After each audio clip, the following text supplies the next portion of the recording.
Welcome back to Scale Me Down.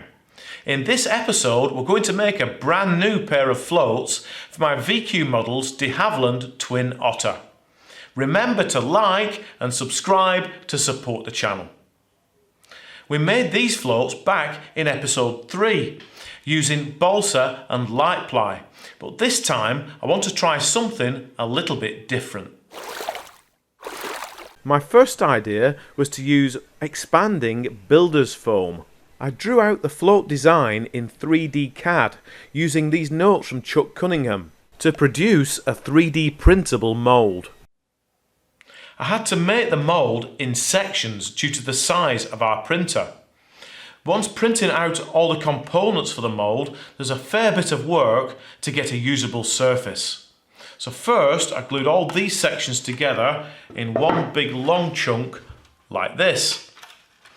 Then the inside was sprayed with primer and wet sanded, sprayed with primer again and wet sanded again before 5 layers of paste carnauba wax and buffing. To keep the float stiff and provide some mounting points, I drew out and laser cut this internal plywood crutch. I included a plywood bulkhead where the step is. I wedged this woodwork between the two mould halves as I closed it all up and clamped it tight, before squirting in the builder's foam and letting it expand to fill the mould. After a couple of days to completely cure, I was surprised how cleanly it demoulded. Well, that was quite successful and they turned out better than I was expecting. They are lighter than the equivalent balsa wood floats and they are much cheaper to make, as I got 2 from a single tin of expanding foam. There are 1 or 2 voids here and there on the surface, but I'm sure they'd fill and they'd be just fine. However, just here and there they're slightly more squidgy than I would like. So let's try idea number 2. My second idea was to use Correx plastic sheeting, the type that estate agent signs are made out of. But this of course required a slight redesign of the internal structure and therefore more laser cutting and 3D printing. I included 2 spruce longerons to the internals to keep them stiff and to fasten the internal water rudder servo to. The slight matte finish on this material makes it easy to mark out with a permanent marker or a pencil.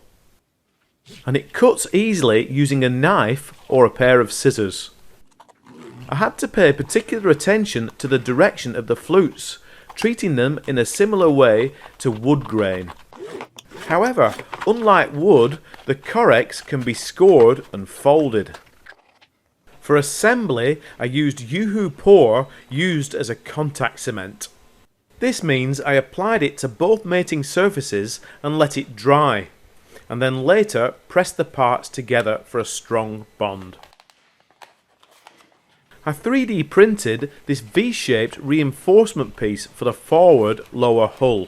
And I also 3D printed the first and last bulkheads with these large flanges set at the correct angles. I then very carefully sealed all the joints and edges with 3M all-weather tape, heat sealing with a covering iron for good measure.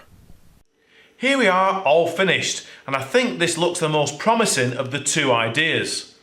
I've joined them using carbon rods and K&S airfoil section aluminium tubing, and I made these little plastic fairings to fair them in along with plastic nose cones. And I've sealed all the joints to make them waterproof with either all-weather tape or duct tape. Now let's get them fitted to the plane. So with her up onto her floats, it's time to put her into the water and see if they leak.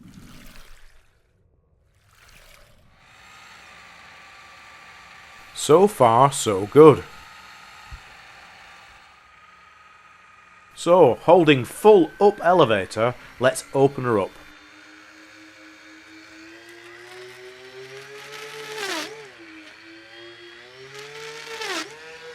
Whoops. After pulling her out, I found the floats filled 20mm deep with water. Oh dear, it's taken a bit of water on, and it's also clear that the angles aren't quite right or something. So let's go back to the workshop, reconvene and see why the waterproofing failed. Well, I couldn't find any obvious places where the water was getting into the Correx floats, so I've decided to return to these foam ones that we made. And first, I've filled all the obvious surface voids using lightweight filler, and I've given them 2 coats of white household gloss. Now, let's drill the holes to fit the carbon joiners and stand the plane up on them, and we'll try these. So, I've joined the builder's foam floats using the carbon fibre joiners, and they're glued into the plywood substructure inside the foam, and of course then the struts are screwed to that substructure on top. So let's see how well these fare. Now the water rudder servos and push rods are out in the breeze on these floats, so they might get a bit wet. I hope they'll be alright. There's lots of spray again. I also mounted these floats 20mm further forwards than the Correx ones.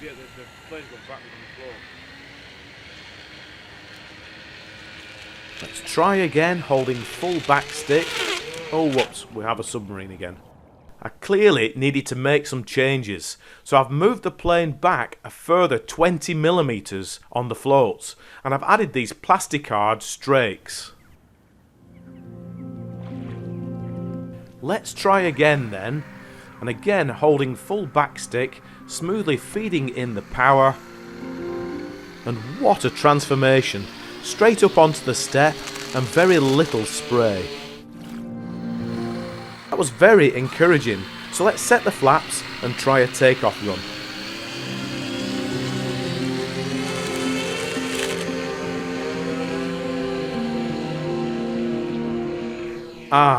Much better, and it's really nice to see this model in the air again after its last misadventure.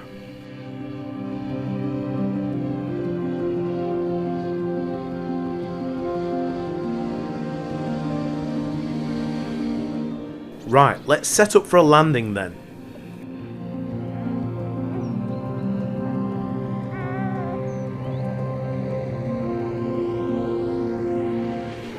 Not perfect, but at least the floats are quite robust.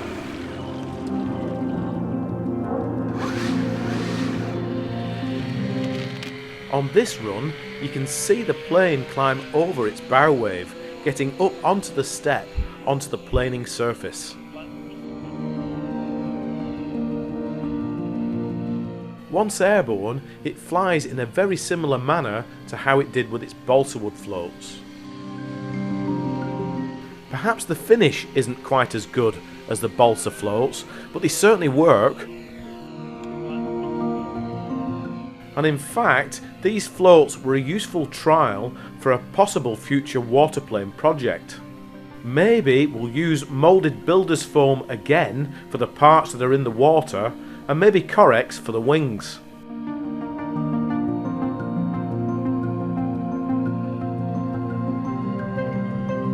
Right, let's see if I can make a better job of this one.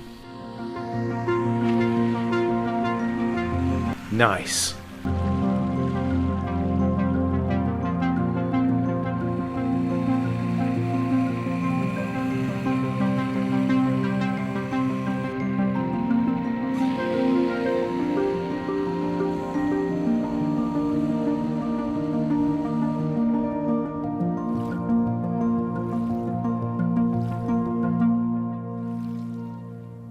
Well, there you have it. We're going to call these builder's foam floats a complete success.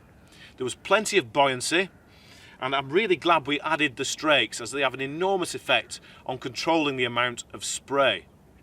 I've no idea, however, why the position of the step on this design needs to be 45mm further forwards than it is on the balsa wood floats. But the main big difference between these and the balsa floats is cost. And the wood to make a new pair of balsa floats was going to cost between £70 and £75, whereas these cost £20 to make, and they were dead quick and easy as well. So I hope you'll join us here on the channel for many more sessions with this float plane. Thanks for watching.